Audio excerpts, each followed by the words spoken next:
Started recording. Thank you, Joe Matt. Yeah, I forget it doesn't automatically start recording. Joe Matt. Cool. Anyway, I was just explaining to the now 12 or 14 people that are here that I'm in Pensacola, Florida, and it's the weather is very pleasant here. I stayed in Alabama last night at the Gulf Shores State Park, and my dog is going a little nutso. But and it's like a 20-minute drive to Florida from there. So that had to be right by Deb's Journey. What is that? RV Deb's Journey. Yeah, I don't know where she is. She's. I know she's in Alabama. Yeah, she's real close because she can drive down to Gulf Shores and she can drive over to Pensacola. Oh, well, hopefully she'll join our chat and I'll tell her to come over because I'm sick of driving. I am sick to death of it. I found an RV park and I have no idea what the name of it is. And I found it online. Okay, I have to kill my dog now. Oh, Ruby, no. There's no barking. No. Okay, I have to get this little thing. I'm going to show you guys. Okay. I said no. Okay, when I was camped in Texas, there was a woman who was camped near me, and she could see that I was having trouble getting Ruby to listen to me when I said things like no, and or stop barking. You know, we don't bark. Right. So anyway, let's see. Oh, my dog can hear. Oh yeah. She said, what you do is you get a little can. This happens to be a little. I don't even know how many ounces this is. 7.5 ounce Mountain Dew can, and I put pennies in it, and then you tape up the top like I did here, and then when you say no, you shake it real hard, and it scares them and gets their attention. Oh. And it works great. Yeah, just a few minutes ago, she was in the window whining, looking out, and I know what she wants. There's a CAT out there. Oh. And so I shook that thing just the one time, and she knows. She stops. And so now she's laying down at my feet, like dogs are supposed to. I guess. I don't know. I took her out for a walk before I started messing with Google and YouTube, and she wrapped around a tree, so I took off her leash so that I could unwrap it, and she took off. Uh-oh. And she was running like crazy, and then finally a treat a cat, and oh my God, the really did such a misservice to anybody who has a dog, is they let her be cat nuts, and instead of recognizing that was really poor behavior. But so now she's cat crazy, or any kind of animal crazy. But anyway, I am in Pensacola, Florida. I'm not really sure what part of Pensacola, Florida I'm in. Yeah. And I drove down the what is that called? It's the road by the Gulf. Yeah. To get here. So I took the coastal road. That's the word I'm looking for. I took the coastal road to get here, which was very nice. I filmed it. It was actually, very much what I remember of Florida beach towns. Yeah. Coastal towns. Very pretty. A lot of rentals, mostly empty. because they are renting it out, as opposed to having people who live there full time. And it was a nice drive. And then I had chosen online an RV park that I wanted to stay at. And the reason I chose it was because it was, it's like I'll just say $25 with tax per night, whereas everything else I was running into was 50 and above plus tax. Yep. And so I want to stay for a week. So basically, it cost me $130 or something like that to stay for a week. Right. And so that I can, the RV needs to be washed, and all the things that have to do, just little things need to be tightened down. I got a little clippy thing that needs to be replaced on one of the closets in the back because it doesn't stay closed. And so I'm going to do all those things in a week. And then I'm probably going to buy a map or find a AAA. And there is boondocking that's not very far from here available. Wow. And it's first come, first serve, but it's either $5 a day or it's nothing. It's like park entrance is $5 a day. Right. And so I'm going to go and see that. For all I know, it's in the middle of a swamp. But the temperature is really nice. It's not raining here. And I understand that it's been rainy in southern Florida. So no sense in going down there and paying what I think are premium rates to park an RV. Right. And sit inside it in the rain. No point in doing that. Right. So I'm going to probably stay up in the northern part of Florida for a bit. Some people have suggested there's a dental college over in Gainesville, which I do know somebody who went there. And so I'm thinking about going over there and seeing what the waiting list is like. I'm sure it's, years. But I thought I'd just go over there and, or not go over there, I'll just call them and see what the story is, because that's kind of in northern Florida too. Right. Not really, but central really. No, we'll be coming down. So what's new? We'll be coming down through there about the 29th, 30th area. That's when we head south. December? Yep. We should, everybody who's wintering in Florida, we should just do a big meetup somewhere. Yeah. Yeah. We won't be in our RV this year. We're gonna do the RV thing next year, but we've got a house rented. Oh. Yeah. Okay, well, so much for you coming to the RV roundup. If you're close enough, I can drive and go visit. Yeah, that's true. That's really true. I'll tell you, traveling. Yeah, hi, Granny. How are you doing? Just fine. Just fine. I'm doing good. Good. What's new with you? I saw your 21 questions or 20 questions or something about. It was a tag. That was, what is your name? And you said no. Anonymity, I'll tell you. It was like 3:00 this morning when I did that. Oh my God. Just barely awake. I got some big news. What's that?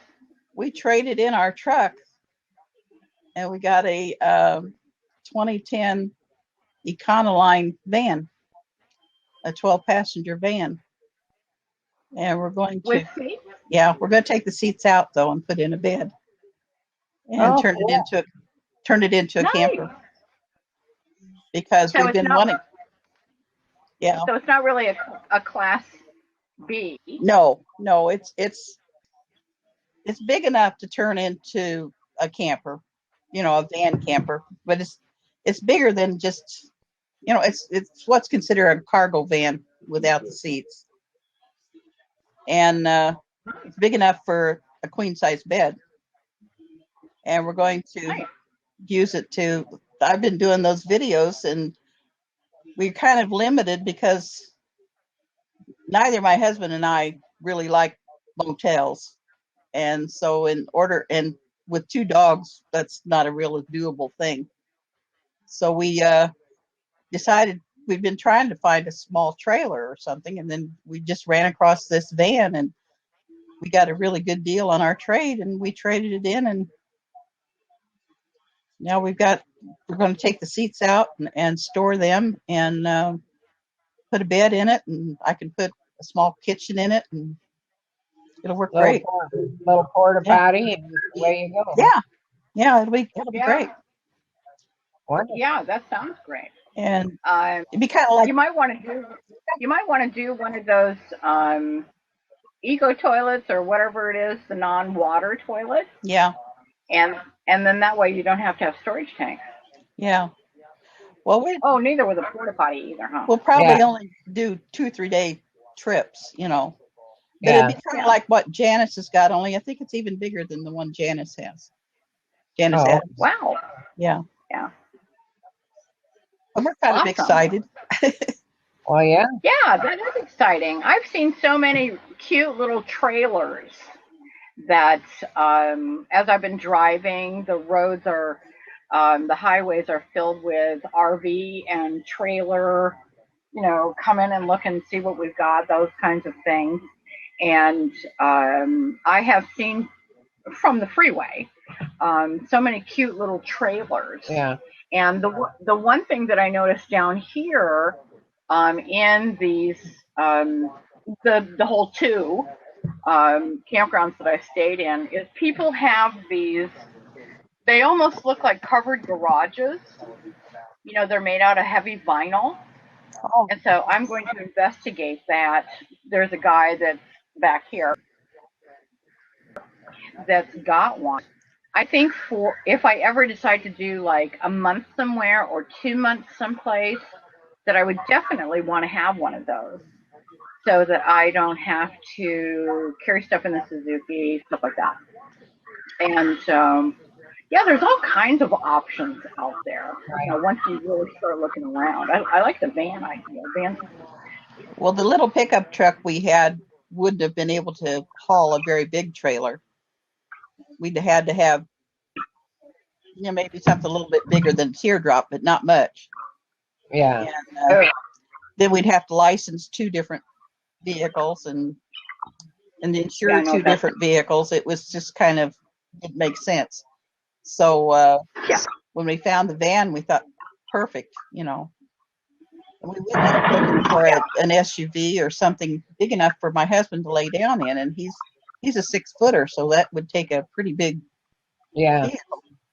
And the salesman came in and said, "Wait a minute." He said, "I've got it. I've got just the thing." And and what's really nice is if you find a trailer that you like, you can always tow it with the van. That's right. Yeah. Yeah. Yeah. The van didn't have a hitch, but they agreed to put one on for us. So cool. Last year when I was in Florida, we kept going by this one campground, and right on the main road there was a camp spot. I would never have picked it because it's on the main highway, but there was a gal, must have been a woman, because it was a tiny house, wooden. They built it, but it was painted pink, and she was there for probably 2 or 3 months. And I was going to stop and go talk to her, but I never did, and I'm really sorry I didn't. But it was an interesting looking homemade tiny house on wheels that she had pulled down there, and she stayed all winter.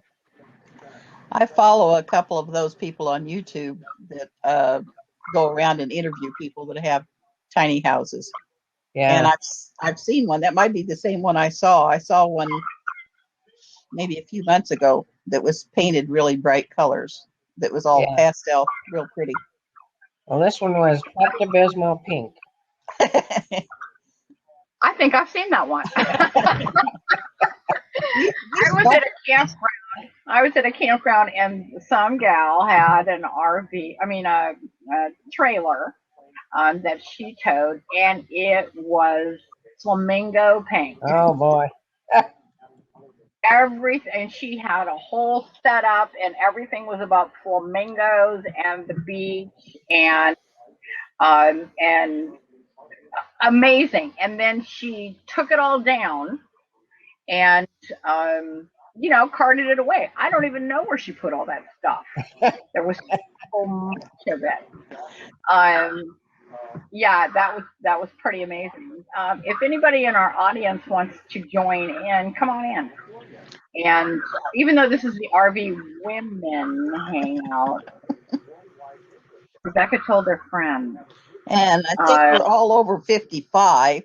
Oh, what's interesting is I was on Yarv. Yarv has a Blab and Nomadic Fanatic. They have teamed up for Friday nights at 6 o'clock Pacific time. Yeah.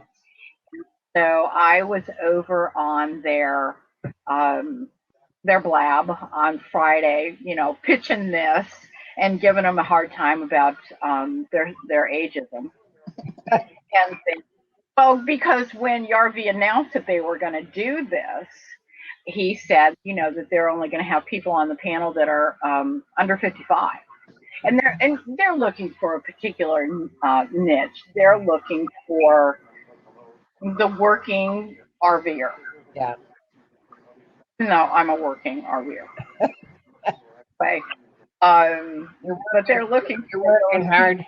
You're working hard to be an RVer, right? That's exactly right. But I think that what they're doing is real interesting, and it's interesting to see Nomadic Fanatic Eric not on a video. Yeah. For those of you who are interested, yeah. When he's on his video, he. And it never occurred to me to be a different person on my videos than I am in real life. Right. And and he's a little different in his videos than he is in, let's call it, real life. Yeah. He comes off as being a little more intelligent on this the Blab. On the Blab. Oh, did you watch? On the podcast, yeah. Yeah. And is this a podcast? Is that what this is? That's what they called it. I signed up. There's a list you can get on that will inform you when they're doing it.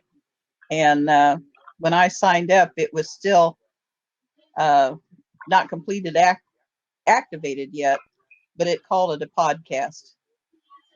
Huh. So I don't know what all that terminology confuses me. I don't know what that's supposed to mean. I mean, a rose by any other name. Yeah. Right. I look at it. If somebody said, hey, instead of calling them Hangouts and chats, let's call them, because there were chat rooms way back in the day when internet started. And so I think that they were trying to get away from that concept and go to the podcast thing. I don't know, but I don't really know if this is a podcast.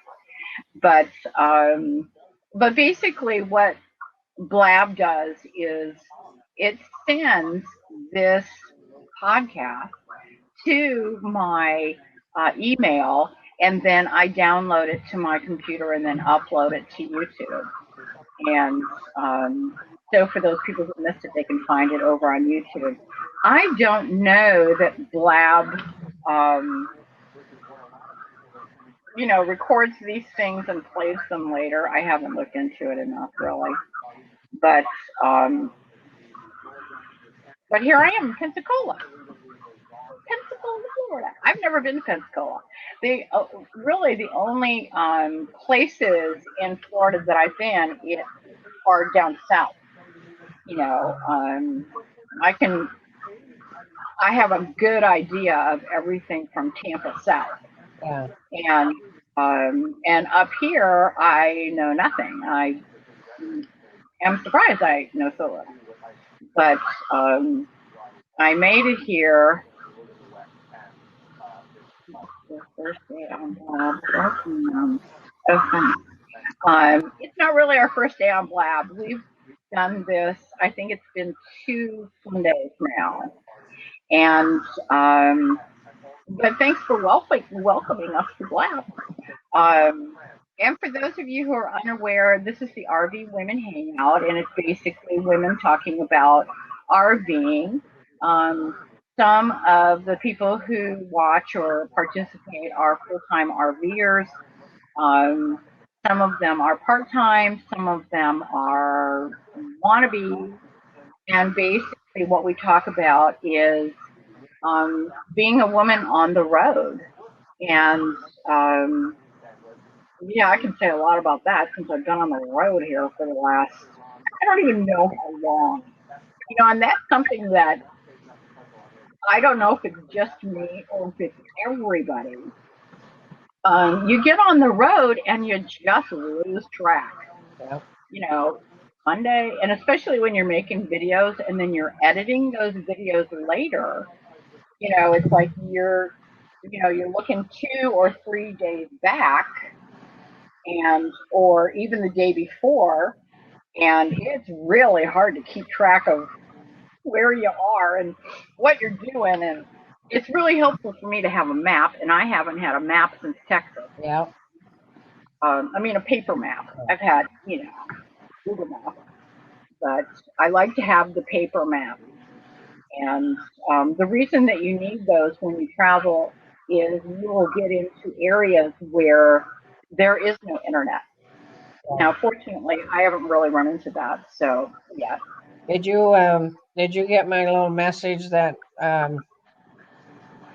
you were talking about going to Progresso to get your teeth fixed, and I wrote underneath, did you get that message about those 2 guys? I thought of you right away when they said on the news that 2 guys went down to Baja and then took the ferry across to the mainland of Mexico. Exactly what I want to do. Yeah. And they didn't get very far, and they found them dead in a car, burned up. Were those the surfers? I don't know if they were surfers or what, but they didn't get very far in, and they killed them. Wow. Yeah. I know that stuff happens. And really what made me decide not to go to Mexico was, okay, yeah, it would have been nice if they'd let me in with a gun.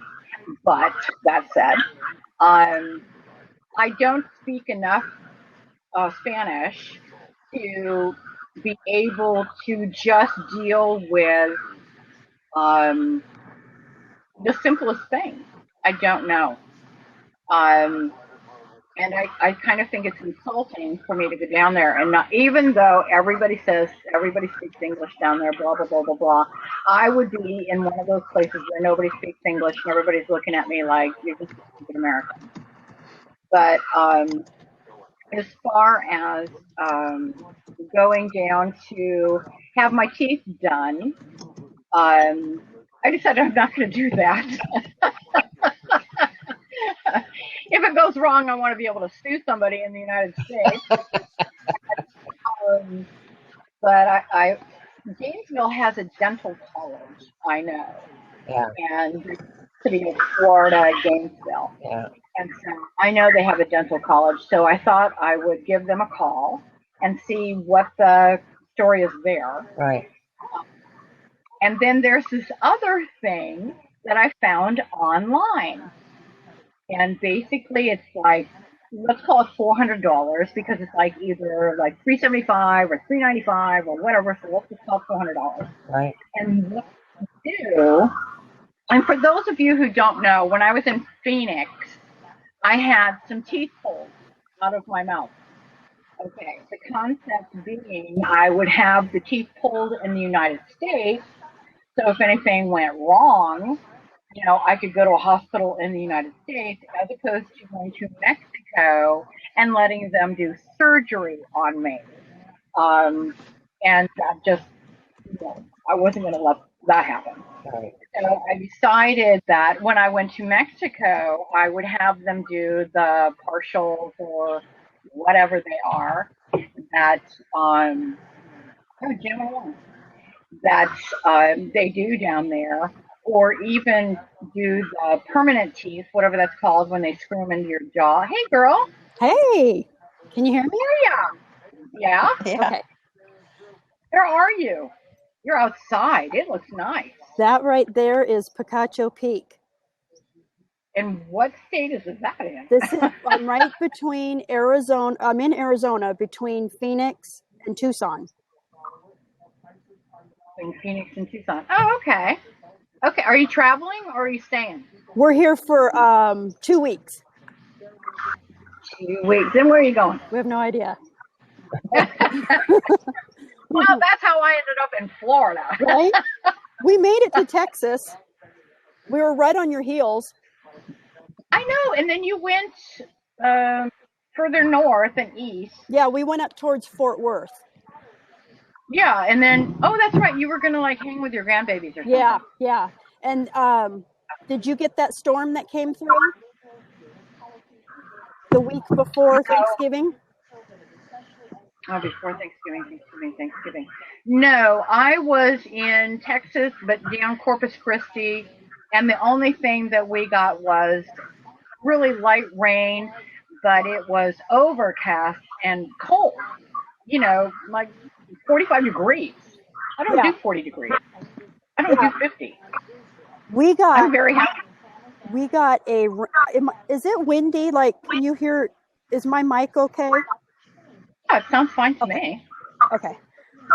We got the storm. We drove through it. The wind was atrocious, like 35 mile an hour. And when we got to Texas, it was nothing but rain. Rain, rain, rain. It flooded the back bay. And all our buckets and bags and stuff are all wet. So they're airing out right now. It was terrible. Oh my God. Yeah. How did it flood the back bay? Well, because it was raining so hard. I'll show you. It was raining so hard on the back bay here that it was going through the cracks here. And it just flooded the back end.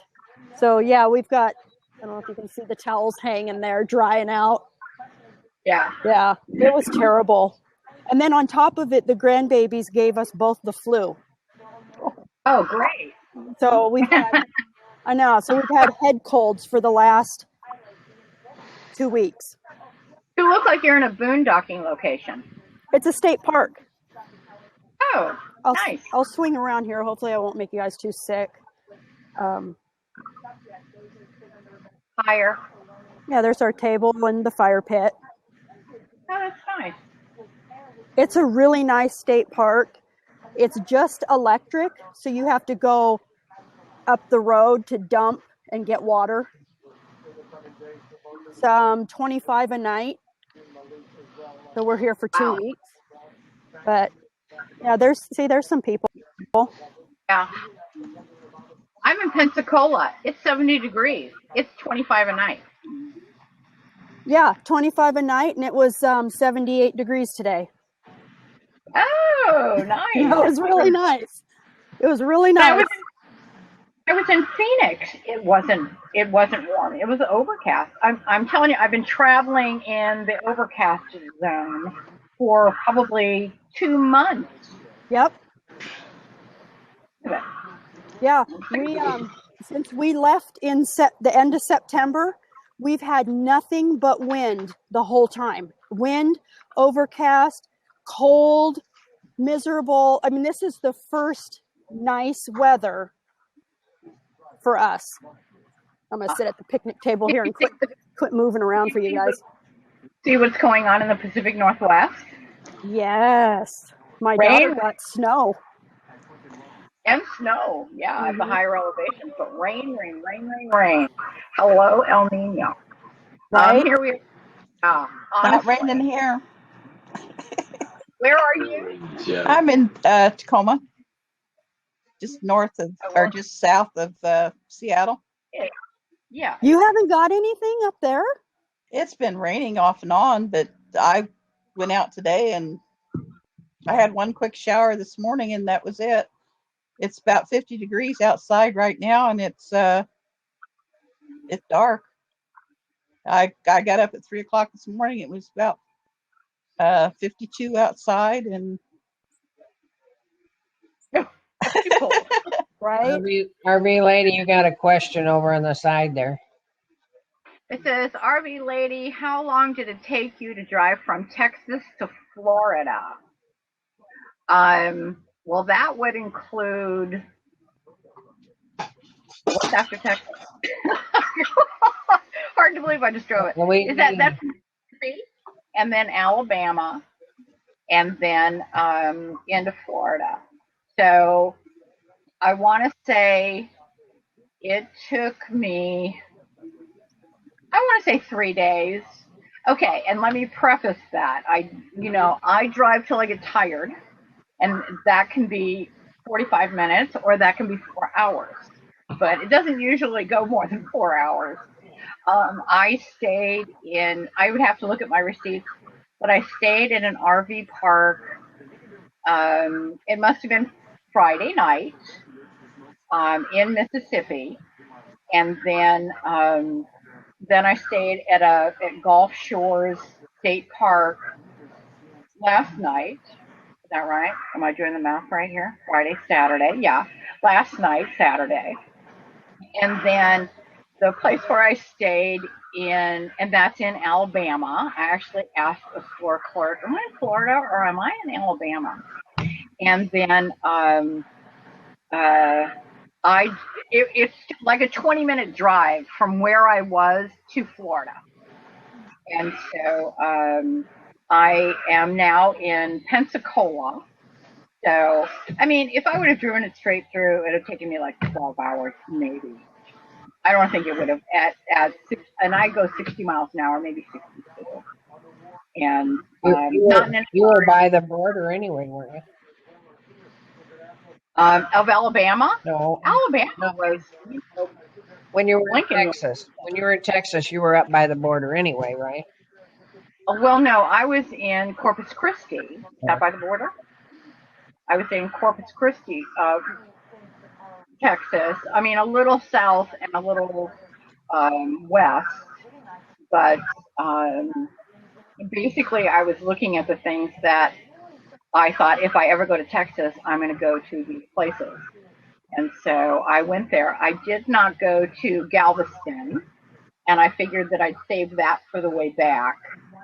And but when I travel, I have to stop and potty the dog, and I'm not in any hurry. If I feel like I want to stay for a half an hour at a rest stop, then I stay. I get gas when my gas tank hits half a tank. I go and get gas, and so that gives me a little rest pit right there. Ruby, no. Okay, I'm going to use the can thing again. Okay. I said no.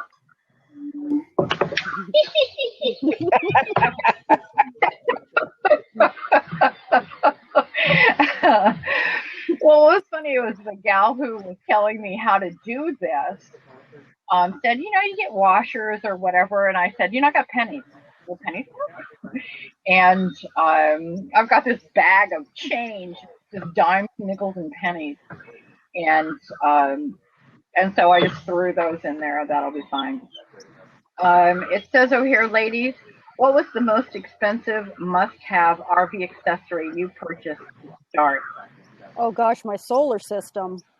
I don't have a solar. That was thousands of dollars. Yeah. Yeah. Oh, and probably a generator would be a pretty big one too if you get a decent one. Yeah. Must have. Wow.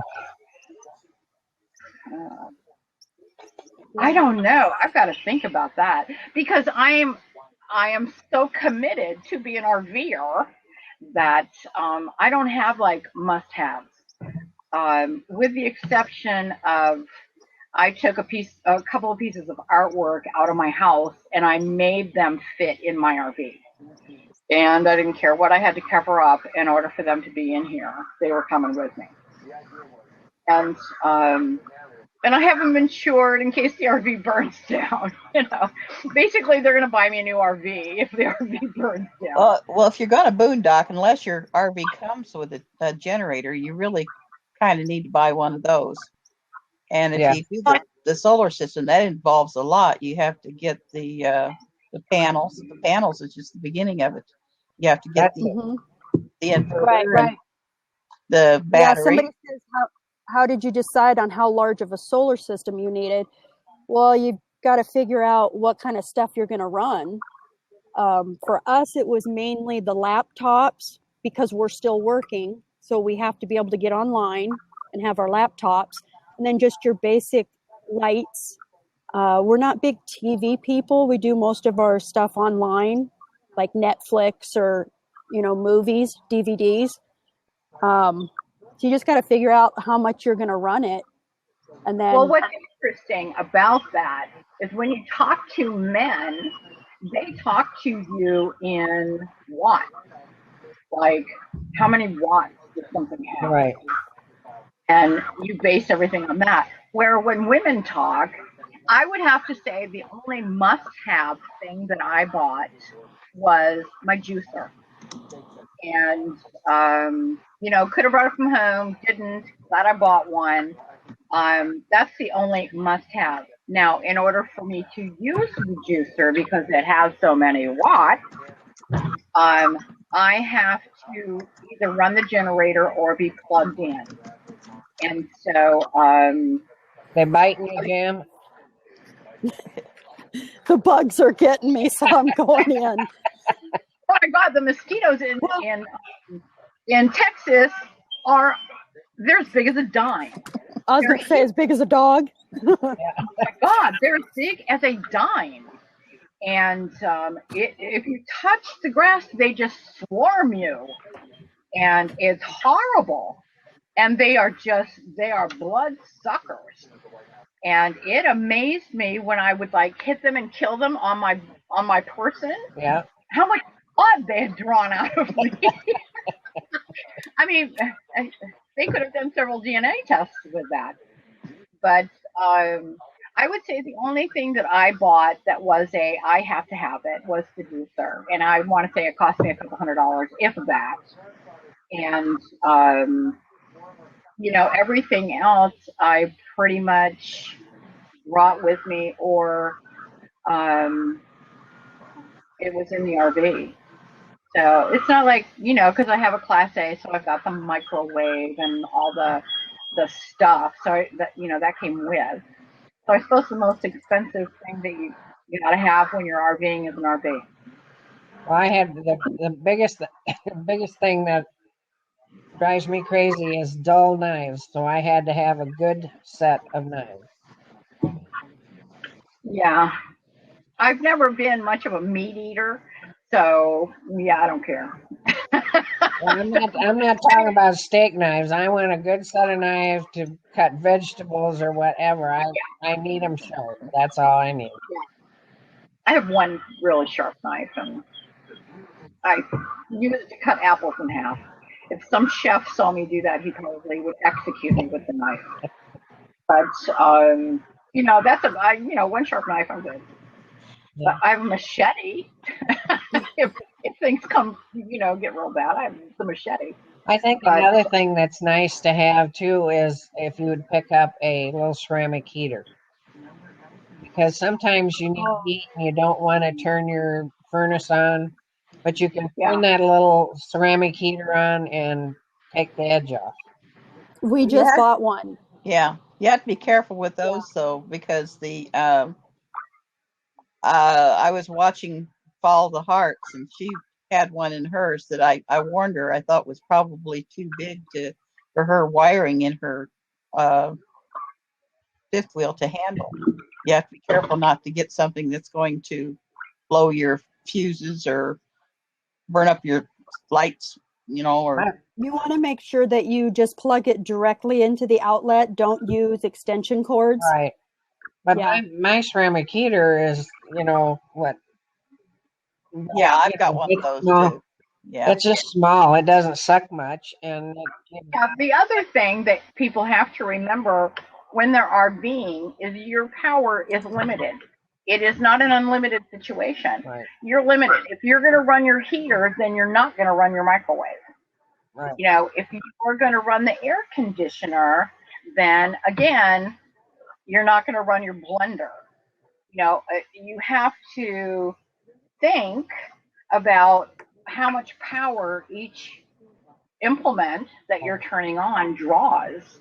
And, I can't tell you how many times I've turned off the air conditioner to, you'll love this, Jammin', run the microwave that I plugged in so I could have popcorn. Or turned off the heater to make a piece of toast. You can't do everything all at once.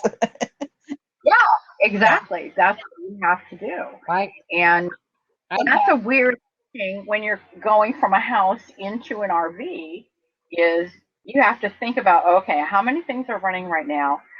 Let's turn off some lights so that I can plug my computer in. Right. I was talking Your lights usually are run on the battery. So that's right. Your lights are in the wall. Those are on the battery. Yeah. Yeah. But it's the things that plug in. If you start plugging things in, nilly willy. Yeah. But even when you're plugged into an outside source like I am now, I'm in an RV park. I am plugged into their electricity. Yeah. My cord is a 30 amp cord that plugs into their 30 amp receiver. Right. I actually have it plugged into a 50 amp, but I'll get to that some other time. But you have to consider that I'm still dealing with a 30 amp cord. So I can only run 30 amps through that. So that is not the air conditioner and not the microwave at the same time. That's too many amps. Right. Now, on the lights, if I have the lights on, I think when I'm plugged in, it's actually coming from the cord, not from the battery. But I could be completely wrong there. I think you're wrong because they're 12 volt. Well, the microwave is plugged in. It's plugged in. Oh yeah, it's plugged in. It's plugged into a plug. The air conditioner's something different, And I don't run my juicer when I have the air conditioner on or the heater on. Yeah. Even though the heater is gas and the only thing that's running on electricity is the blower, I still think, well, okay, how many amps is that? I don't know, so shut off the heater so that I can run my juicer, because that's 110. And so these are the things that you have to think about when you're loading appliances is you're not going to be able to bring your waffle maker and run that at the same time that you're running your juicer. And, it's just like all those things will overload your system. And worst case scenario will burn up your cord. Been there, done that. Right. Leslie Richards wants to know about internet. Oh, internet. My situation is different than everybody else's because I'm at home and I've got it on a landline telephone line. Jim, and what are you using? We're using Verizon, and we have an unlimited plan. Shut up. Wow. How many thousand are you paying? That's a big bill. How much is that a month? Well, no, we have a grandfathered plan. Yeah. So it's like, hey, Steve, how much is our internet? 60 a month? Wow. 45. Wow. 45. Wow. Does it degrade as you get to? No, it just stays full bore Verizon. That's really interesting. Now, what I have is, now, are you running that off your phone? No, it's a, let me have the pack, please. You were on that other system. Were you on that other system that went out of business that Verizon said? Yeah. So you got grandfathered in. Yeah. It's the jet pack. Yeah, I have thicker pack, right? The thicker pack. I have the jet pack as well. Yeah. And so mine's I don't know how it is, but it's Verizon. And even though I'm at a campground or an RV park that offers Wi-Fi, everybody in this campground RV park is using the same Wi-Fi connection. So, like to do this, whatever we call it, Blab, Mhm. I am using my Wi-Fi, and I have Verizon as well. Anybody who needs internet connection that's trying to figure out which one to go with, I hate to say it, but it's Verizon. Mhm. And Yep. That's the one that works the best.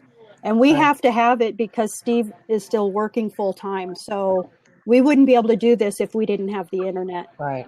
yeah, and Verizon picks up in a host of places where my phone won't work. I have an AT&T cell phone, and it will not work, but I can get Verizon. Mhm. So, And then we have a Wi-Fi Ranger. And you did buy the Ranger? Yeah, we have that, and then we have the Wii Boost for boosting. Yeah, but like I said, I mean, we couldn't be out here if we didn't have internet, so we had to invest in a complete setup. Thousands of dollars. Yeah. You invest $1,000. It's been a lot to set up.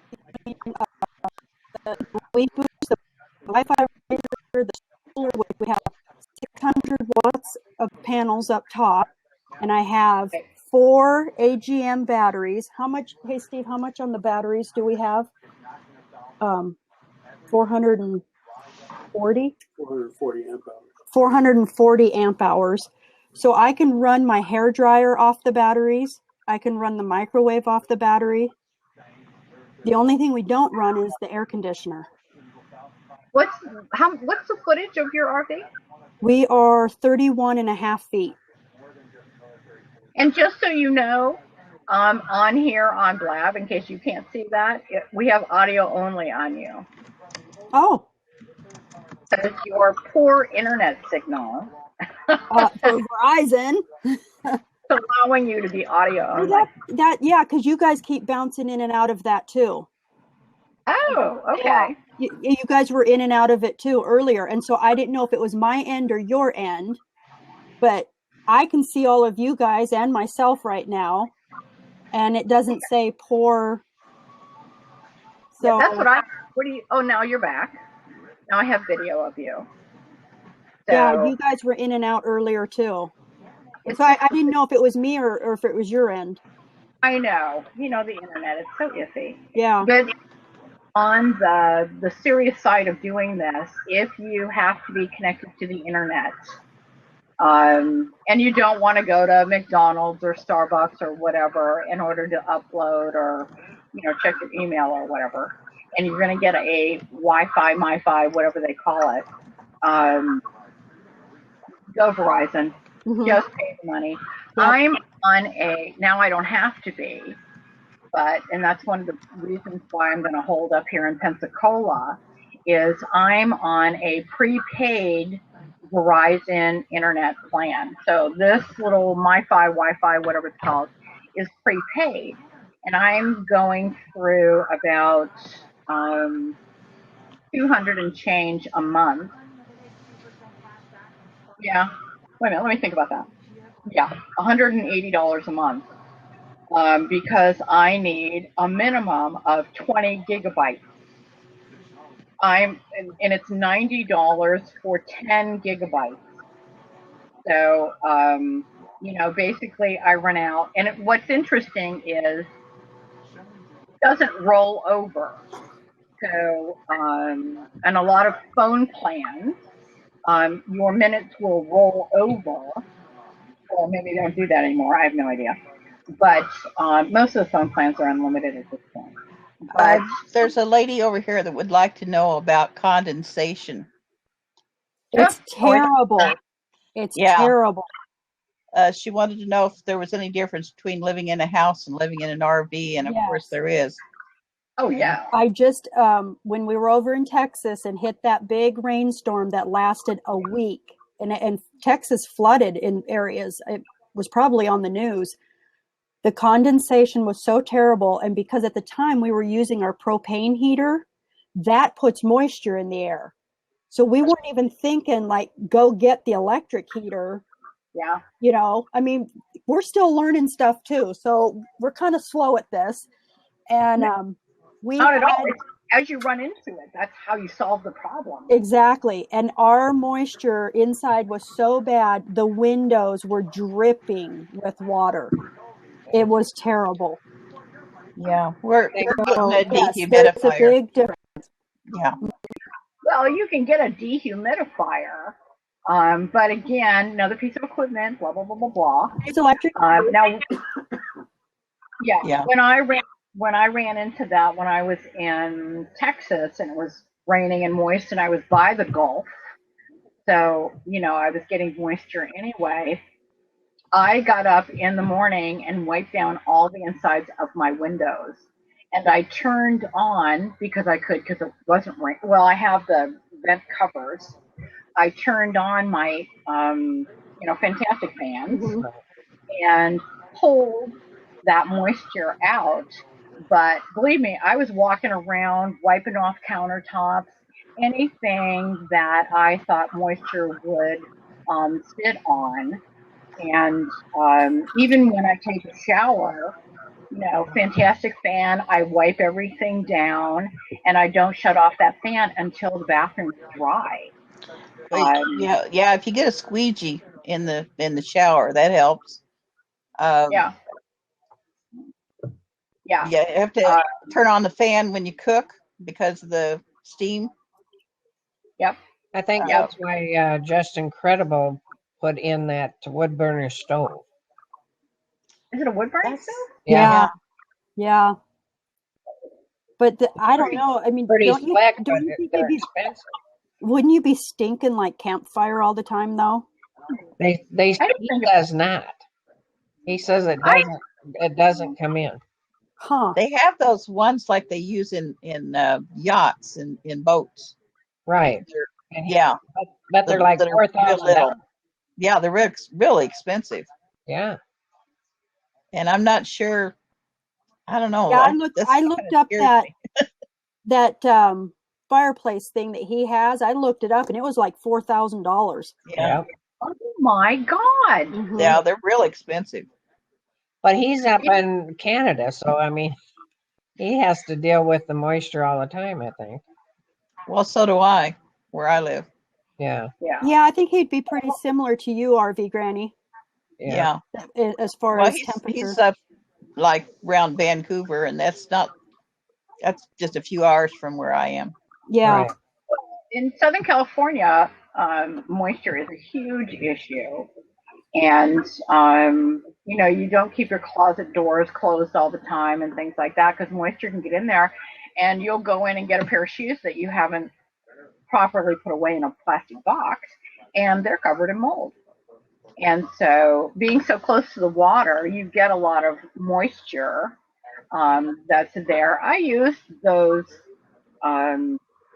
God, when they first came out, they're like jars, and you puncture the top, and it absorbs water, and it's got some kind of like little beads or whatever in it. Yeah. And I had those all over my house, and I would always forget to go check them, and then they'd overfill, and what a mess.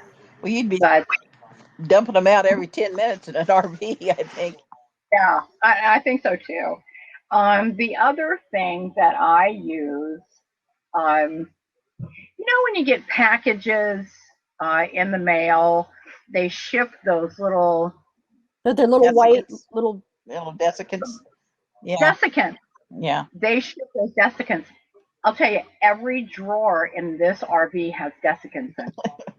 And I've been collecting them for years and years, and I just know them. Some of them are this big, Yeah. and some of them are this big. But I have them in all the drawers and just sitting out. collecting moisture. I have no idea how they work. I just know that they do. Well, But Adele suggested too that cracking windows helps. If you just crack the window just a little bit to let the steam out and the moisture. yeah, if it's not Yeah. raining. As long as it's not raining, yeah. Because in Texas, I mean, we had it coming from every angle. It was Yeah. terrible. Yeah, if it's obviously that's the thing to do is open your windows. But I thought we were talking about a situation where you don't get to open your windows. Oh, speaking But- of things that I run in my RV, I brought my sewing machine, and so But that's I've been making Christmas stockings. oh nice. Well, I think that's again, it's like this is your home. This is my home. Yep. This is whatever it is that interests me. Right. It's RV. And so I've got I could hold a painting class for all the paints and the easels and things that I have underneath my bed. Right. But I figured those for that kind of stuff is for the days when I don't have anything to do. I haven't run into any of those yet. Going back to the question about what's the most expensive thing, I think the most expensive thing we did on ours was to put in all LED lights. Yeah, those add up. Yeah. They do, but they're getting cheaper. True. They're getting less expensive. I've noticed that because when I think it was last year or maybe even 2 years ago, when people were talking about LED lights, I was like, my God, they're like $5 a piece. I only If have not 4. Oh, I have 30 in my living room. Oh my Oh, God! wow. Yeah, Yeah, I only have 4 in here right now. I had a lot of them in all different sizes. They weren't the same configuration, so it was hard to get them all. And I got on Amazon, and it was cheapest to buy them 10 at a time. Yeah. So we just bought I them think and changed them out, and then we got the other ones if anything happens. I think you have to be careful buying them over the internet though, because the ones that are really cheap, those made in China ones, they're junk. They don't work. They don't last for very long. Well, you have to look for the rating. Speaking of, because a while back, Nomadic Fanatic had some that melted on him. Yeah. And I don't know where he got them. I don't know what the story was behind, but I know that they were melting and exploding on him. Now, I haven't had any problem with my 4, but I have good ones. I saw the video he did where he said that he bought them over the internet and he got them real cheap. Okay. So I kind of worried about it when he said that. I thought, And I know you have to kind of buy the higher quality ones. Yeah, well, Just Incredible, I think, buys the cheap ones too. I think he said, and he's never had a problem, so he says. Yeah, but he said that you have to look for the rating that says it'll go from 12 to 24 volts because of the RV shifts in voltage. Yeah. So he said if you watch that rating, you'd be all right. Oh, okay. Well, somebody asked about Maxi Air vents. Have you heard what Maxi Air vents? Yeah. I mean, that's the vent thing that goes on top of the fan, so that it keeps water, moisture, whatever out of the RV. Or when it's raining, you can still use your fan. I have those on my RV. The fan, so fans, right? Even if it's raining, I can turn that fan on and it still vents. I mean, okay, let me rephrase.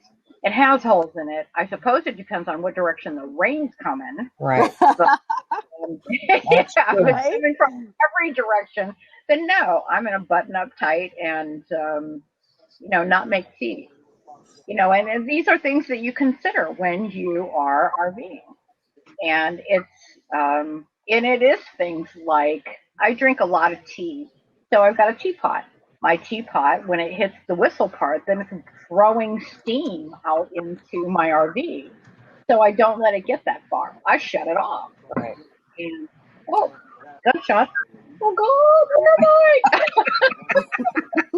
Oh, God, I'm going to die. I'm not even in Mexico, and I hear gunshots. How well do Max vents work? Rate it for us. Oh, they're great. They're great. They are. Yeah, I have one. My main fan doesn't have one, so I can't open it, but the one in the bathroom does. And I do want to put one on the main fan. They work great. Are they gunshot shots or are they? Are they coming after you? I don't know.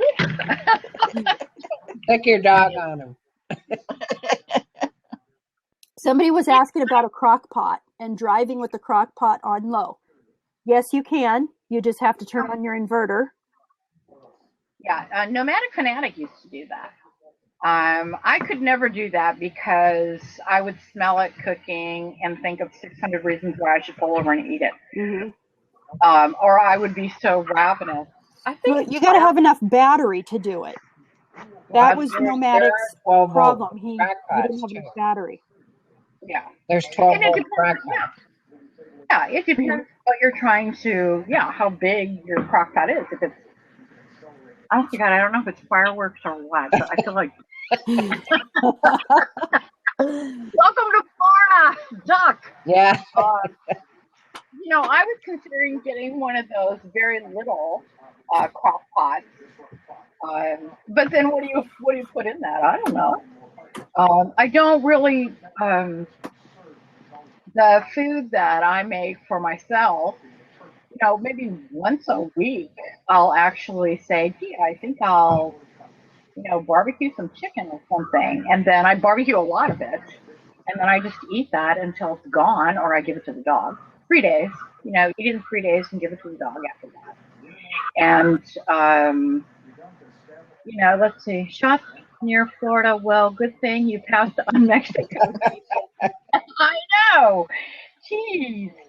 Yeah, I heard you talking about those two surfers that were out of Canada. Yeah. That didn't make it. Yeah, they got off the ferry and went driving at like 10:30 at night, and yeah, they found trouble. Yeah. And then there was another guy. Right. I don't know when it happened, but he was riding his motorcycle down to Guadalajara. Yeah. And he didn't make it, and they found him and the motorcycle by Zihuatanejo. Wow. Yeah. Do not go down there alone. No, that's what I figured too. And what was really interesting was my daughter's reaction when I said, I decided I'm not going to go. Here's why. This is the real reason why I decided I'm not going to go. Because I wouldn't be able to understand the signs. Absolutely. And when I say I'm talking about the road signs. Yeah. Mm-hmm. That too. Wow. The road signs will be in Spanish. I have been listening to audio, teaching myself Spanish, but it's all been audio. I don't know how to read it. Right. Right. And so I'm thinking, oh my God, I'm going to get down there and have no idea what the sign's telling me. Detour, what's that in Spanish? I don't know. Yeah. My aunt's going down again. As a matter of fact, she should be leaving here in the next week, and she's driving down, I think, but she's going with a group of people. Yeah. And she's gone down many times, in the past years with a group of people. I think this might be her first year driving, but I don't know. I'll find out if I can keep in touch with her on Facebook. Well, the other thing that I was thinking about doing is Tampa is a shipping port, as is New Orleans. And I was going to look into having the RV, me, the dog, whatever, shipped over to some port near Cancun, because Cancun has a port. All right. Yeah, so I was thinking that keeps me from driving through the dangerous parts of Mexico. And, I can't imagine that it's $1 trillion. Right. Right. My cousin make you read the signs very good. Well, I know, but I don't think the places that I want to go have that many signs to eat anyway. It's not like when toll road. What's that in Spanish? And a lot of the directions that I was getting from Mexico Mike, who is a longtime, American living in Mexico. All of his directions were, don't drive at night. When the sun goes down, you find someplace to park. And, don't, just because somebody says pull over, you don't. And, the police are well marked, but they're all on the take. It's just like all of those things came into play for me when I was figuring that I can't read. And if some police officer just wanted to mess with me, all he'd have to do is speak Spanish. And they do. They do, because there were some other blogs in the past that I would follow, and they said they've had run-ins with the police down there. Yeah. And what I had to do bribery. Yeah, I want to do the Yucatan, and then I would like to also do Belize. And that's all I'm interested in. I'm not really interested in the rest of it. And so for me to port over, go by ship, that might be the answer. Mm-hmm. It also might be good too to just go fly down there and then just rent a place for a few months or something, and just park your RV in Florida or wherever, and just rent a place to go check it out and then come back to your RV. Yeah. I'd have to ship the dog too. So, I don't think that's any big deal, but I don't want my dog to end up in... Dogs can fly. Dogs fly great. I mean, I think she would have to have a sedative. Every time I start the RV, I think she needs a sedative. But Final Station, I'm in BC. We've got a lot of rain. Yeah. I was just looking at the question from Sandra about the condensation. Condensation it will make the wallpaper in your RV peel off. It will rot the RV from the inside out. Moisture is a very, very constant battle. Why don't you Airbnb the Mexico thing? Guns in U.S. are licensed. Oh, okay. I know I can fly down there. I've done it before. I've done the American tourist thing. And basically the idea of me traveling down there with my house just sounds so much more appealing. And then the other thing that I thought was, in the fantasy that I was, having in my brain, that I would possibly find some land that I would like and purchase it, not on the ocean, but, away from the water, and purchase it and then leave the RV there.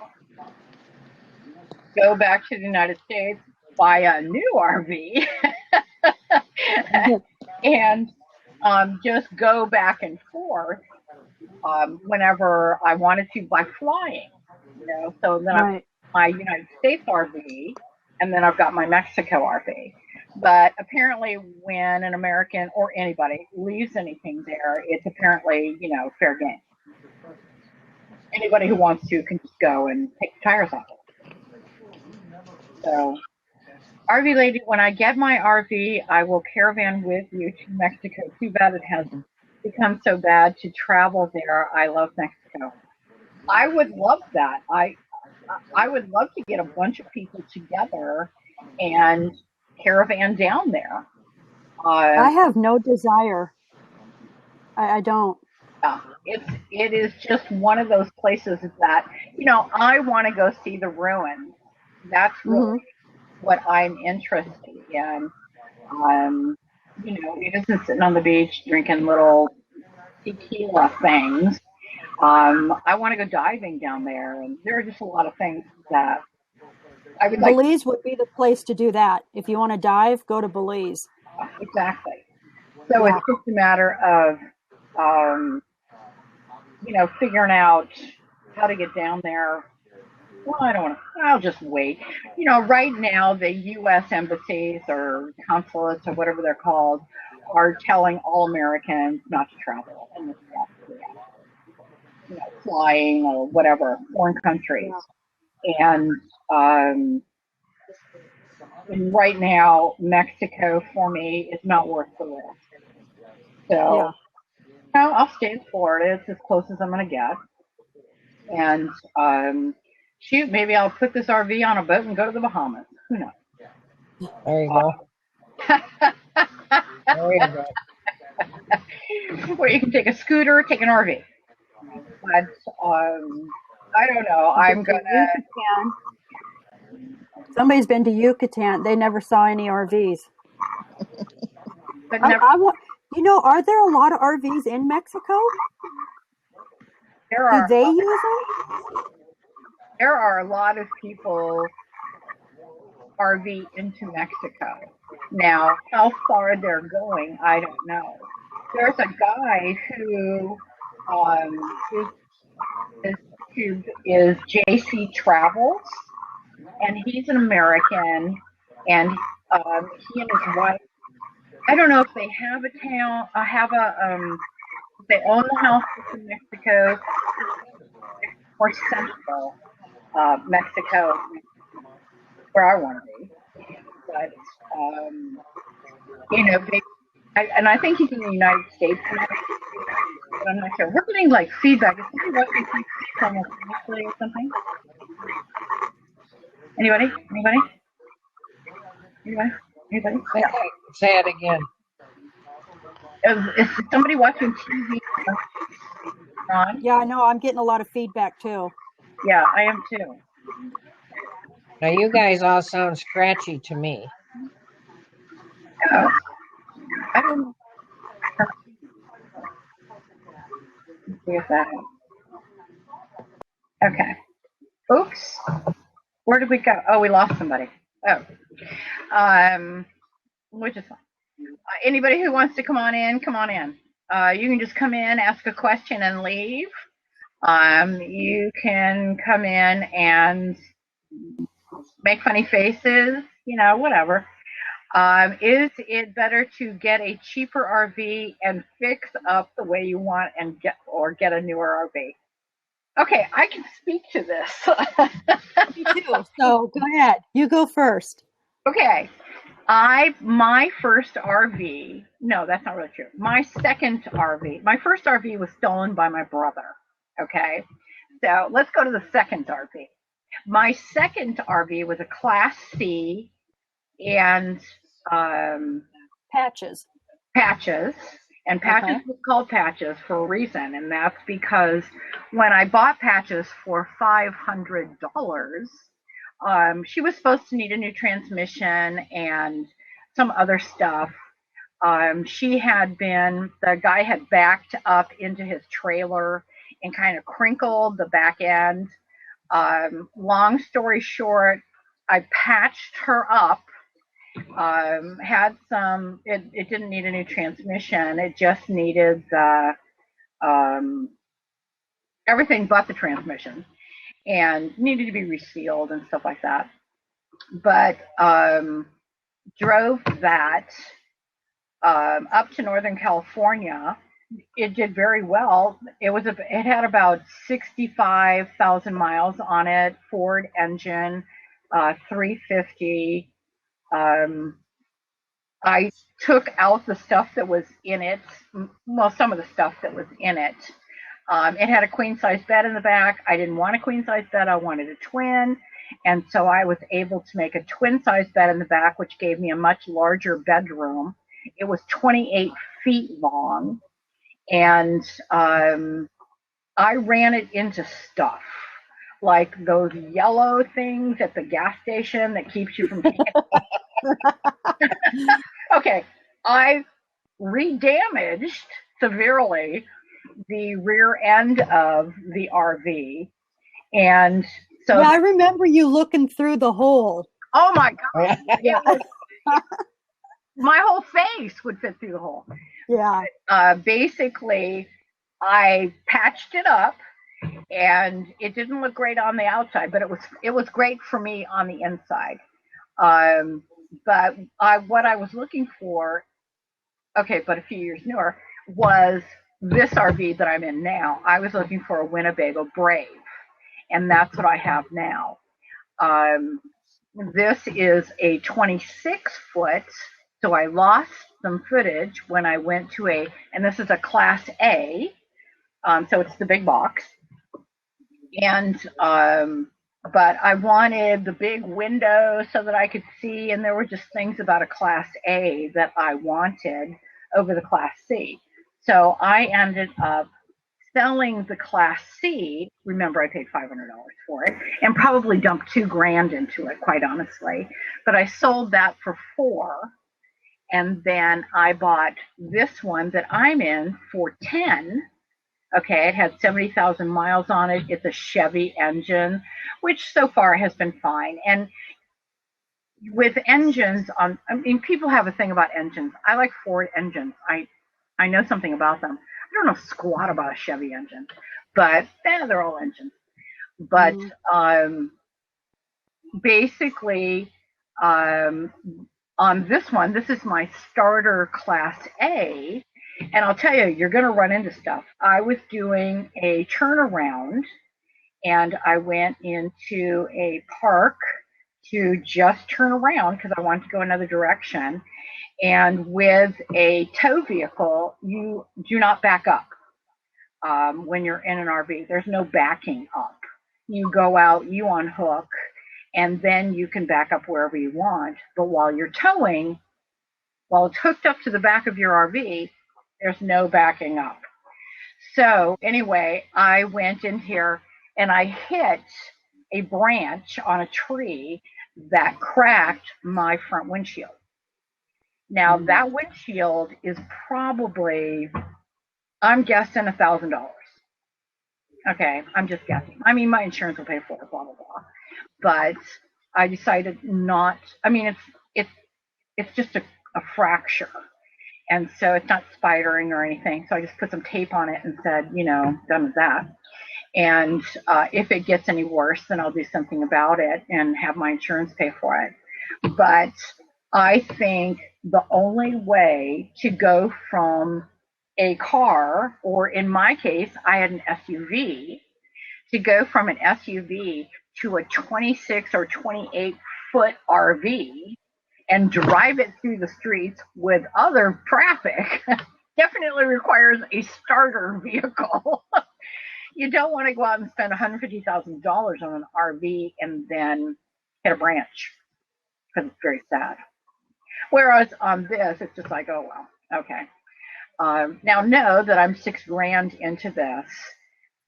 Plus, I spent, I'm going to say $1,000 on tune-ups and oil changes and blah, blah, blah, maintenance. And so, but you have to do those things. The tires alone for this vehicle are $5,000. So, those are the things that you consider when you are deciding on how you're going to travel. And plus, the advantage that I have is I'm mechanical. I can look at something and think about it, and look at it again and think about it, and then figure out how to fix it. Even at my old age, I can still do these things. So, if you're not mechanical, then you don't get anything that requires mechanics, because an RV mechanic is going to burn you. I don't care where you go, what their reputation is, they're going to burn you. If you are a woman going in saying, I don't know how that works, they're going to burn you. And, most of them do, yeah. And it is just a matter of how vulnerable you want to be. And I don't like being vulnerable. And so, when I walk in and do things and whatever, I walk in saying, oh, I know how that works, and I've already priced that on Amazon, and you guys are overcharging me by $4,000, and, things like that. You just, you have to pay attention. It's your home. You know, it's just like when your hot water heater starts leaking. You don't wait for the thing to explode. You go out and get a new one. Right. It's just those are the things that you have to do. This is your home. Okay, tell your story, Janet. Well, we bought ours as a starter. Same thing. We wanted a Class A. Okay, I just got major feedback. Oh, I don't hear anything. Okay, I'll back up and see if that. I don't know if maybe it was That's my better. speakers. No, it's But, better. Is that better? Yeah. Okay. Yeah, we did the Class A, a starter. We didn't want to spend a lot of money.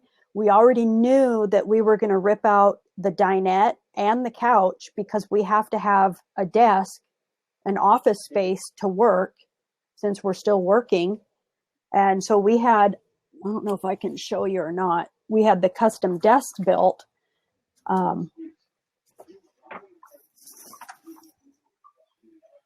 So there's my desk, which was where the dinette used to be. And then Steve's desk is where the couch used to be. Mm-hmm. So knowing that we were going to tear all that out, why would you buy a newer one, spend more money just to remodel it? Right. And then we knew we were going to do the solar, so that was going to be quite a bit of money. We ended up, the Class A is a 2004 Fleetwood Fiesta. Trying to think how many miles it had on it. It was real low miles, like 26,000. Yeah, 26,000 miles on it. Yeah. It was in great shape, and we paid 20 for it, 20,000. Like I said, just a starter. Because we weren't even sure if we were going to do this full time. We kind of decided to come out for the winter and test it and see if we're full-time material. Are you? And I'm still up in the air. Oh. I don't know. Some days I would say yes, and then like the last 2 weeks when it was raining and we were sick, I would have said hell no. Yeah. But if you're sick, it doesn't matter what bed you're in. You're sick. Yeah, but having more room in a house, having my laundry right there, not having to go find a laundromat, Yeah. that can really grind on you when you're sick or, you're like right now, I'm between Phoenix and Tucson. Yeah. There is no laundromat. Yeah. So, And when you're Googling laundromats, don't Google laundromats. It's coin-operated laundry. oh, Yes. okay.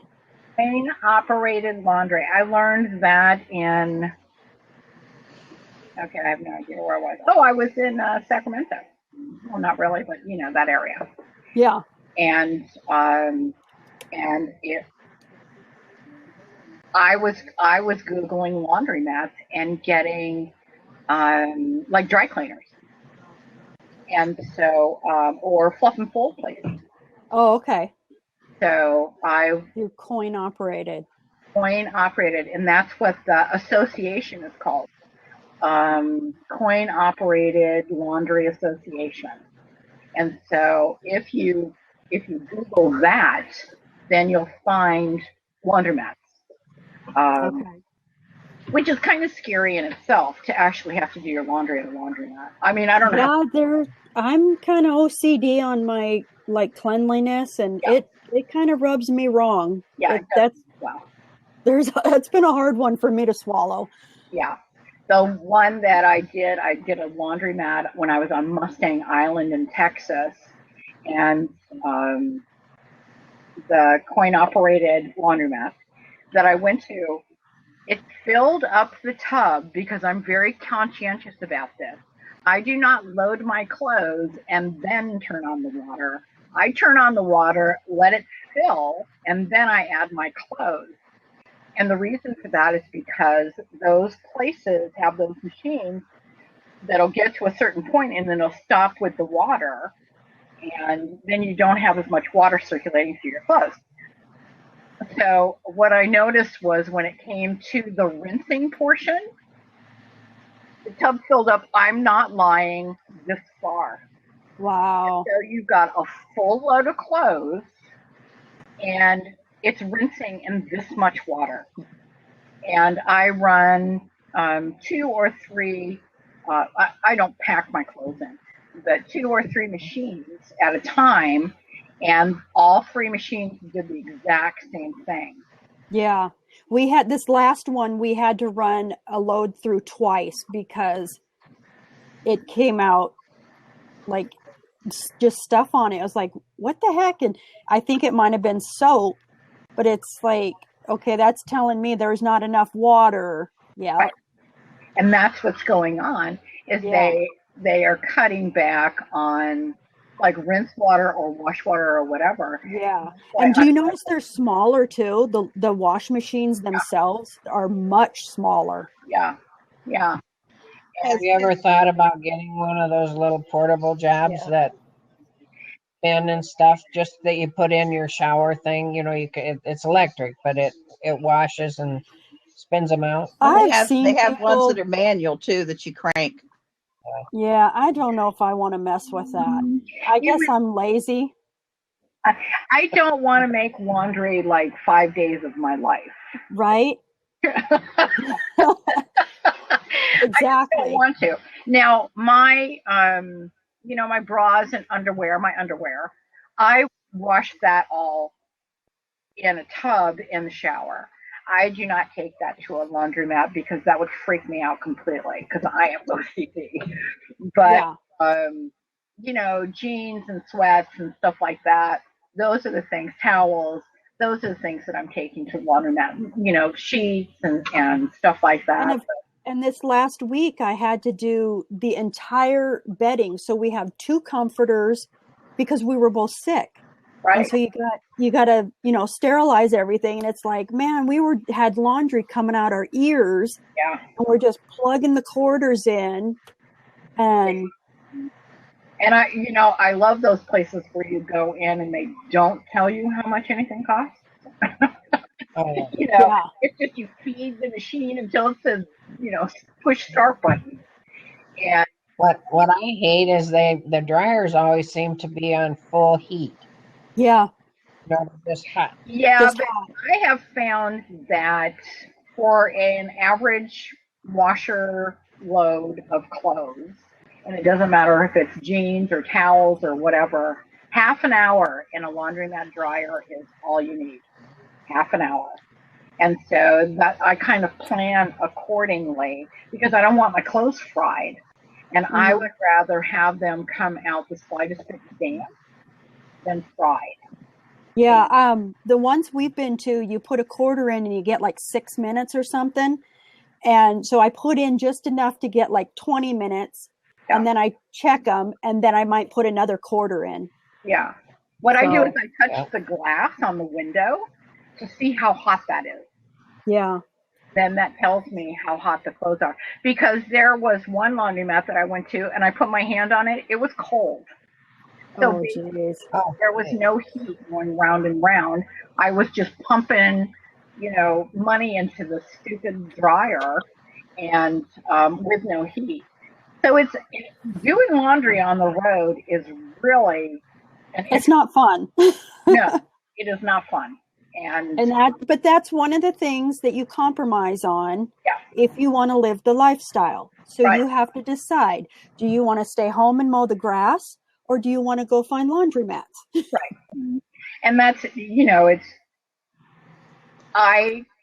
this is the perfect life for me at this stage in my life. This makes me happy. And, whether I'm actually driving on the road or if I'm sitting in an RV park, this RV park that I'm in, okay, how do I describe this? I have stayed in some really not very nice RV parks. and basically it's because I am either in my RV or I am in my Suzuki going someplace. Okay. I'm not using the facility. I mean, I use their laundry room, but it's not like I'm using the playground. And God knows I'm too OCD to go into a swimming pool. Well, I can probably do it, Right? but I'm never doing a hot tub or a jacuzzi No. or whatever. No way. No. And so there are a lot of amenities that RV parks offer that I don't want to pay for.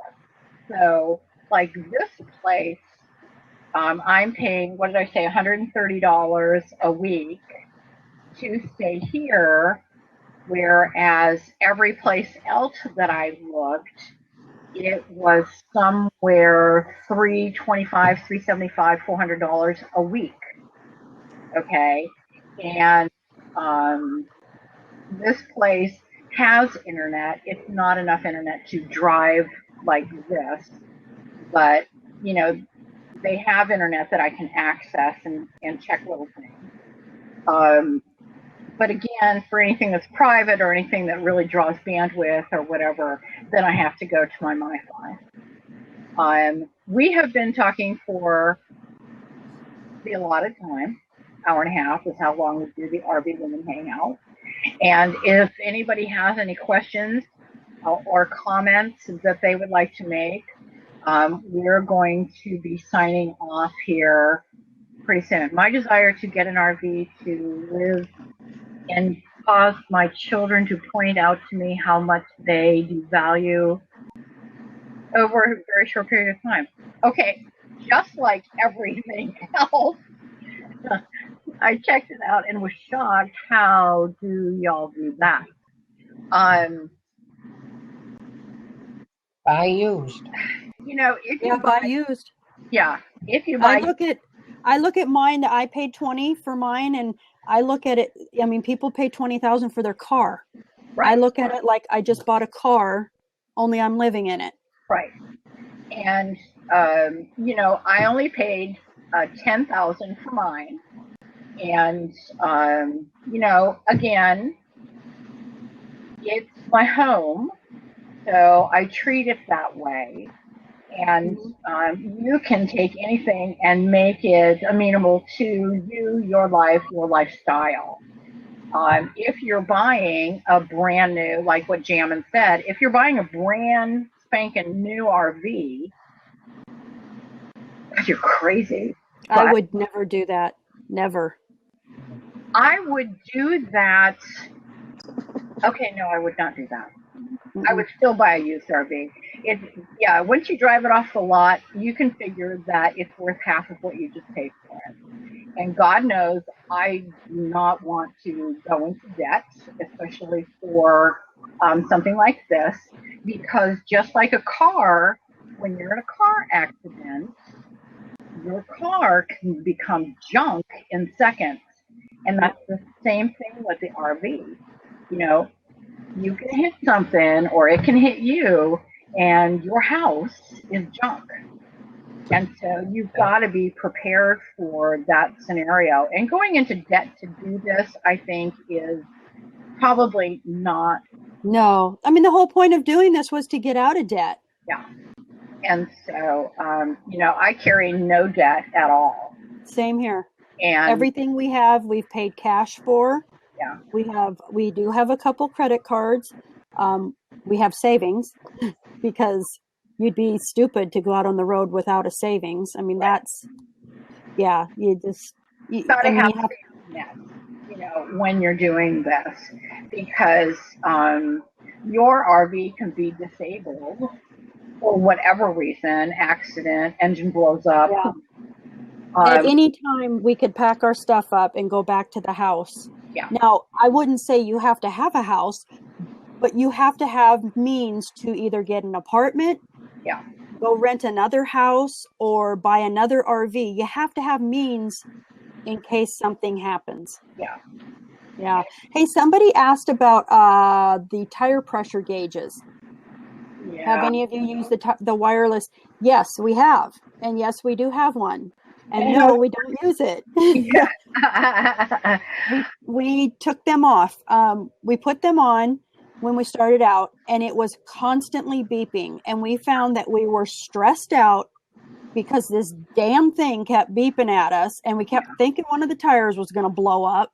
Yeah. And we did a lot of research, and all the tire places say do not use them. They are the number one cause for tire blowouts. Yeah. Believe it or not.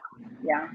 Now, I don't know if that statistic is true. I don't know how accurate that is, but we took ours off. We have no problems. We have a Viair air compressor, which is a 12-volt air compressor. Yeah. And Steve checks the tires with that. Our tires hold air. We haven't had any challenges. I do not recommend them. Yeah. I pull into a tire store and say, hi, how long will it take and how much does it cost for you guys to run out and check my tires? And they're like, we'll do that for you, ma'am. Yep. No problem.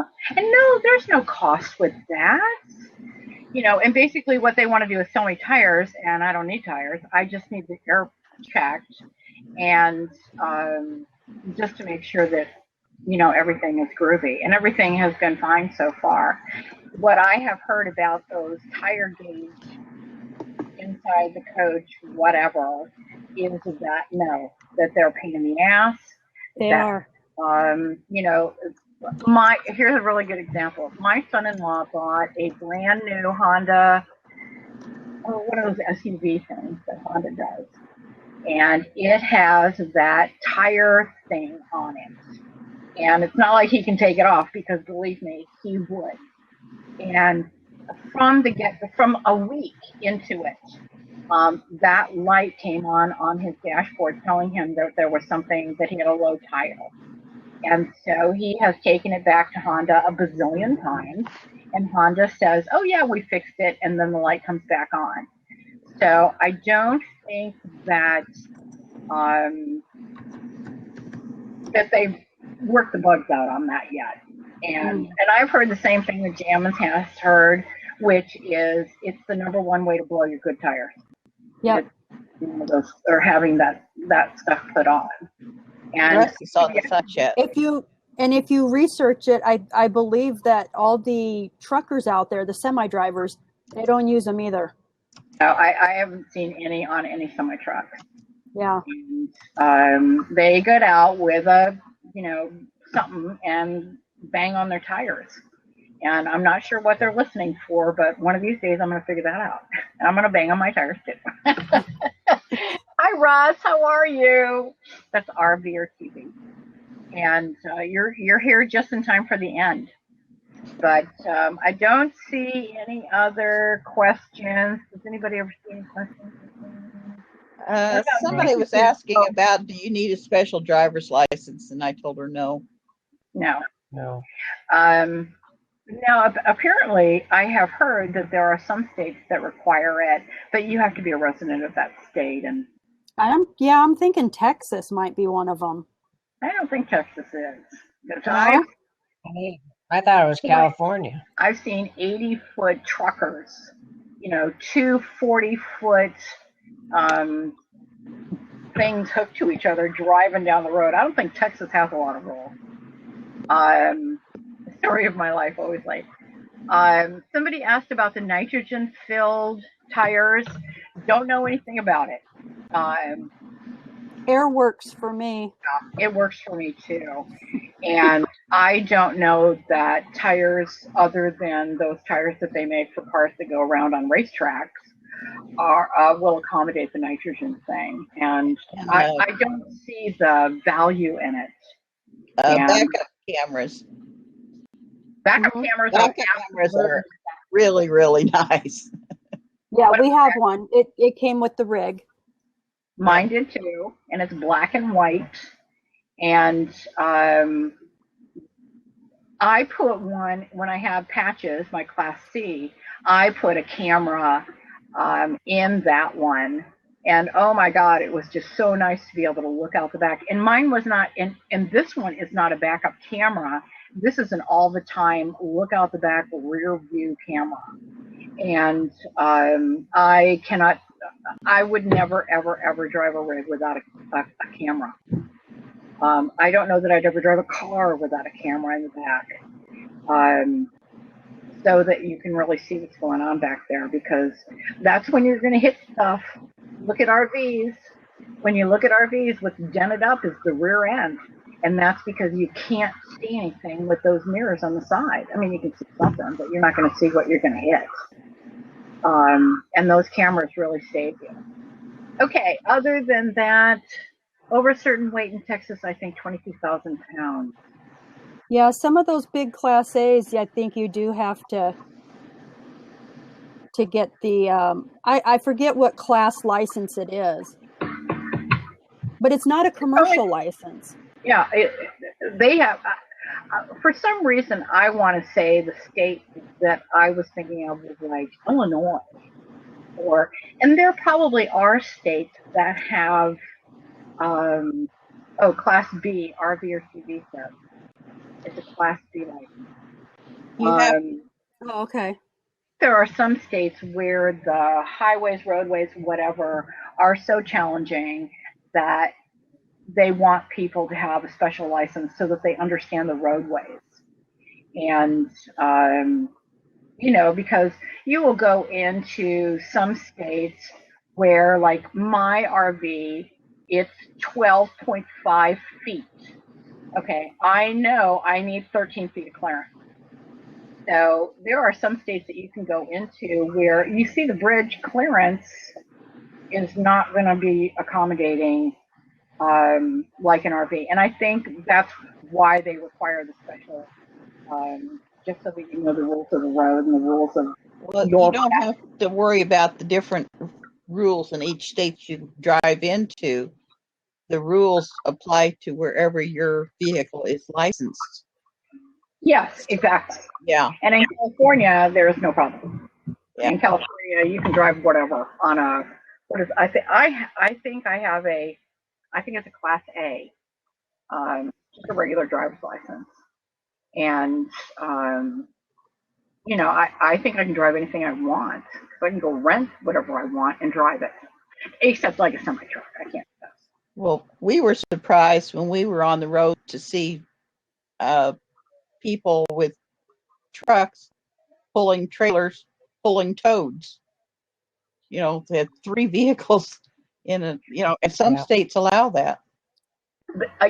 There was a guy when I was in Phoenix, and he pulled his truck, a van, and a boat. Yeah, that's from allowable in some states. Yeah, he did it for 500 miles, and nobody stopped him through Nevada and through Arizona. And I'm curious what states allow it, because I'm not sure either. Yeah, we were just in Deming, New Mexico, at an RV park there for the night on our way back here, and there was a fifth wheel, and he pulled it with an MDT, and he had a truck on the back of the fifth wheel and a motorcycle in the truck. What's an MT, whatever you said? The MDT is a medium duty truck. It's kind of like a smaller semi. They're probably like, instead of having a Ford F-350, they're like a 650 or a 6500, Okay. but they look like a little mini semi truck. Okay. When I stayed in, wherever I was, Mississippi, it was Mississippi. Parked next to me was the cab of a semi-truck pulling what looked to be a 35-foot, what are they called? Fifth wheel?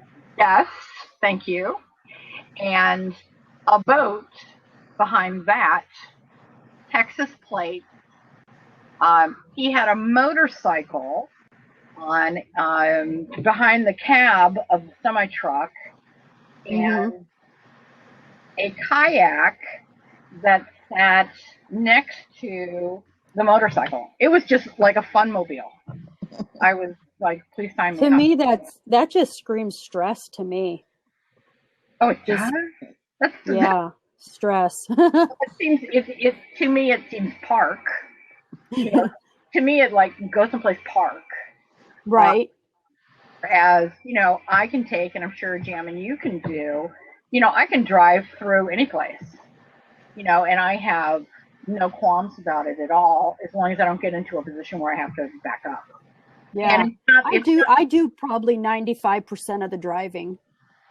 nice. Will you come and drive mine? I'm sick of driving. Yeah. I'm so sick of it. Well, I wanna- drive because that's the way I stay calm. Oh, See, I panic in the passenger seat. oh, okay. I get that. So I'm more calm in the driver's seat. Yeah, it's control. The last incident that got me, Steve was driving through Salt Lake City, and we were merging from one freeway onto another freeway, and a semi-truck on the left was shoving us into the Jersey barriers on the right. And I literally screamed in my chair, like screamed, because I thought we were going to take it out. Oh my God! So when I was driving through Mississippi, the truckers coming up, you know, there's an on ramp, and I'm driving in the slow lane, 60 miles an hour, and then the truckers are passing me because they're doing 70. So they're passing me, and so what did I do? I bumped the guy over on the ramp. I don't care where you go. You know, there was nothing I could do. I'm not hitting my brakes, and so just get behind me. And I think there is a certain part of an aggressive attitude that you have to have when you're driving, and really insurance, when you're driving these RVs. Because traffic. When I was driving to Houston, I wanted a gun, just so I could shoot these morons who thought I could stop. Yeah. Stop. I've got 26 feet plus a tow vehicle. I'm not stopping. And I used to think that the semi drivers were all friendly. They're not. They're not. They're not. And I just learned that you know what? I get just as aggressive as them. It's like we are supposed to share the road. It is a privilege to drive, and we are supposed to share the road. But it's their job. So, you know, that's kind of the way I look at it is it's their job. That's what they do for a living. So my feeling is hopefully they're good at it. And, you know, I'll give the semi-truck more room than I'll give a passenger car, because a passenger car can stop. It can certainly squeeze into smaller spaces, and RVs and semi-trucks, when we're doing 60 or 65 miles an hour, don't ask us to stop unless you're going to warn us for a mile and a half. Right. And you know, that's truckers are, and it's the passenger cars that make me crazy. You know, it's like they're getting on the freeway, and I'm doing 60, they're cruising onto the freeway like at 50, and they realize that they're not going to make it. They're going to be behind you, and so they gas it, and then they cut you off. Yep. Like, yeah, that's not going to happen anymore. How about the one where you're going up a hill and you get in the right lane, slower vehicles in the right lane, and and you're sitting in the right lane the whole way up the hill, and you're looking in your rear view or your side mirror, and you're telling all the cars behind you, okay, guys, you better get going. If you're going to pass me, get going. And they all want to pass you right at the top of the hill where it merges back in. Yeah. I don't move. I don't move. Either. You've had the whole freaking hill to get around my ass. That's right. And you wait for the end? Yeah. Or when they tell you the right or left lane is going to end in like 2 miles. Okay. Yeah. So they tell you, but what do the passenger cars do? They wait. They wait until there's nothing left on the right or the left, so that they think you can stop. Yeah. Yeah. Everybody who's out there in a passenger car, don't get near me. I will run. Yeah. I have really good insurance. They won't bat an eye. They will replace everything I own. I get so Somebody over mad here when that asking about when you are driving and you pull over, are you considered a truck or a car if you've got a trailer? You know, if you're, I consider myself a truck. yeah, it's always a truck. I'll tell you what are my you talking husband did like, in are you our talking like rest areas? in rest areas and things like that. You're a truck, but Yeah. um, When I'm driving and they're giving instructions to truckers, like all trucks must remain in the left-hand lane, oh, I that's consider myself a truck, yeah. and I do whatever the trucker instruction is. No, My when husband, we you were have going the through. way stations and whatnot, no, I don't pull over for way stations. No, that's just commercial. Yeah, When we went through Oklahoma, Oklahoma is all toll roads. And we were driving from east to west through Oklahoma, and every other road we got to was a toll. And they had these toll booths. And my husband was getting confused because he kept thinking, you know, you normally tend to follow the cars. And there was a lane for cars and a lane for trucks. yeah. And he took the one for the cars. Did not work. No, that doesn't. He had to throw money. He got so upset over it that I just grabbed all the money, all the change that I had, which I had a big bag of change, and I just dumped it all in the machine. He said, "Get out of here, let's go." I jumped back. Speaking of toll roads, Yeah. I have run into toll roads that they copy your license and they send you the toll, or you have to go online and pay the toll. And I'm like, are you kidding me? You can't just put somebody in a booth and let me throw them money. So now I'm kind of anxious to get on a toll road. And when I was going through someplace in Texas, it was you could only use the toll road if you had certain stickers from, like prepaid stickers from the state. So, Oh, they've got it so crazy in Seattle. I've listened to it 3 or 4 times trying to explain how they've done it, and I still am confused. I don't know how you drive through Seattle anymore. They well, got in California, some roads you can drive on during certain hours of the day, and oh, it's crazy. in California, you go through and they do the copy of your license, and then you can go online and pay it, or you can wait for them to send you a bill, whatever. And I'm all well and good with that, but out on the road, I'm traveling. If I forget to go online and pay it, and they send the bill to my house, and my daughter says, "Gee, this looks like trash," then I, didn't pay some stupid $3 toll that's going to turn into 50, I'm sure, at some point. And but anyway, our Blab thing is over. We've gone a half an hour over what we were supposed to do. Okay, thanks everybody. Great show. And now that I have Verizon, I'll try to get on more. Okay, great. The Cool. next week, Sunday, 4 o'clock Pacific time, and I think we're gonna just do this on Blab. I am so over trying to do it on YouTube. I'm just over it.